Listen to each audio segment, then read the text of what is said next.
So we've got the two dishes of okra cooking, one with tomatoes, one without the tomatoes. They're starting to steam on the top, and I'm going to now take the lid off.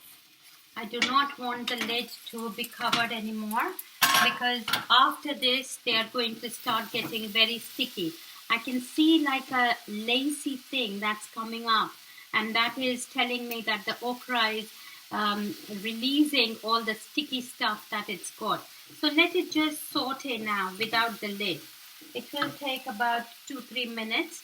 I'm going to add some fried onions to this one, and that gives another nice flavor to this dish. So till now we have not added any onions on this side pan, and that can be done easily. Some people like to add potatoes in there. You can cook the potatoes slightly in the microwave, cut it into very thin slices and add it with the okra. That gives you more quantity as well, and it is quite yummy with the potatoes in it. And now last and final, I haven't forgotten, is my salt. So I just sprinkle my salt on the top. You can always add as per your taste. And that's it. Okra is nearly ready.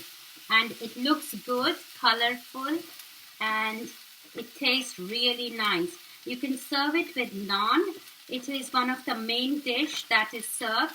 It can be served with naan. You can have it with rice or parantha, chapati, anything. And that's it done for today. Thank you.